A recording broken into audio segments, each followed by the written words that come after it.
Assalamualaikum warahmatullahi wabarakatuh. Halo teman-teman, kita ketemu lagi nih di pembahasan materi Al-Quran Hadis. Kali ini kita akan membahas materi kelas 10 Madrasah Aliyah Sederajat semester 2, rangkuman dari bab 9, menganalisis unsur-unsur hadis. Sebelum kita beralih pada materi, jangan lupa like, komen, dan subscribe ya.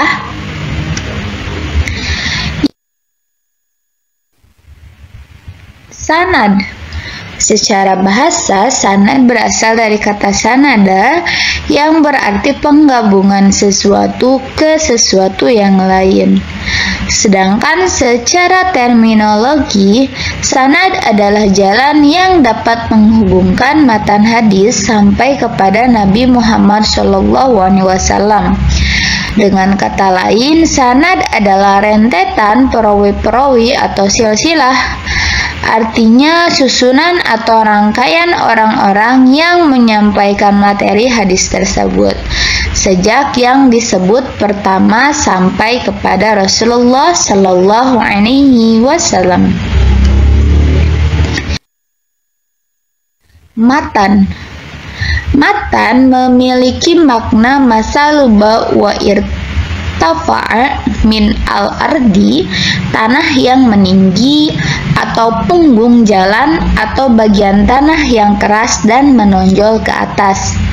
Secara terminologis, istilah matan dalam ilmu hadis adalah redaksi sabda Nabi Muhammad SAW atau isi dari hadis tersebut. Matan ini adalah inti dari apa yang dimaksud oleh hadis.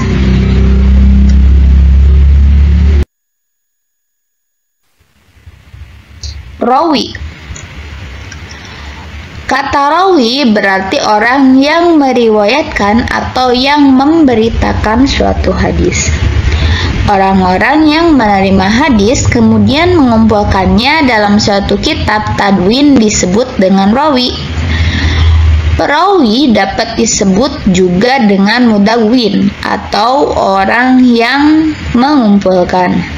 Sedangkan orang-orang yang menerima hadis dan hanya menyampaikan kepada orang lain tanpa membukukannya disebut sanad hadis. Syarat-syarat rawi. Yang pertama ada adil, kemudian yang kedua ada muslim, yang ketiga ada balik, yang keempat berakal, yang kelima tidak pernah melakukan perbuatan dosa besar, yang keenam tidak sering melakukan dosa kecil, dan yang terakhir dhabit.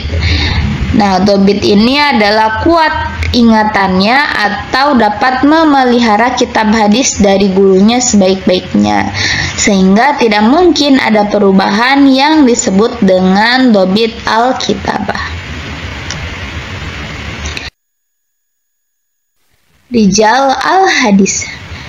Rijal al-hadis adalah ilmu yang menjelaskan tentang sejarah ringkas para rawi hadis dan riwayat hidupnya, dan mazhab yang dianut serta sifat-sifat rawi dalam meriwayatkan hadis. Perilaku orang yang berpegang teguh pada hadis.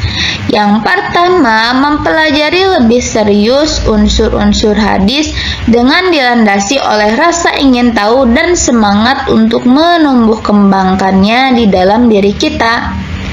Yang kedua, kita mesti sepaham bahwa mempelajari unsur-unsur ilmu hadis adalah hal yang semestinya dilakukan dengan sepenuh hati dan terus dilakukan, baik selama di dalam madrasah maupun di luar madrasah.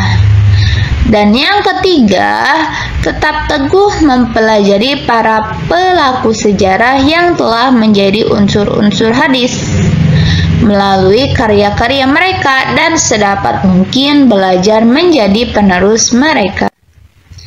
Nah, di sini ada salah satu hadis ya teman-teman.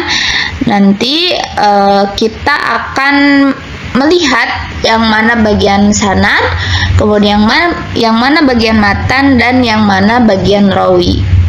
Oke. Nah, yang pertama di sini ada, kita pakai warna merah ya. Haddatsana Sa'id bin Ghufari qala haddatsani Laisu qala. Nah, sampai sini. Terus panjang ke sini, kemudian sampai sini ya teman-teman. Nah, ini dinamakan dengan sanad.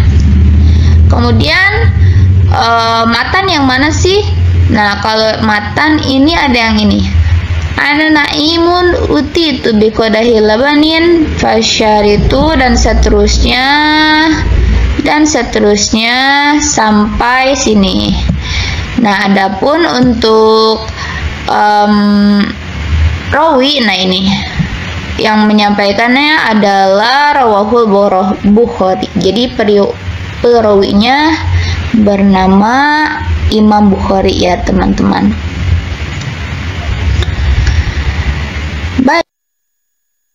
Baik, cukup sekian pembahasan kita pada materi kali ini. Semoga bermanfaat. Mohon maaf apabila ada kesalahan. See you and thank you. Don't forget like, comment, and subscribe.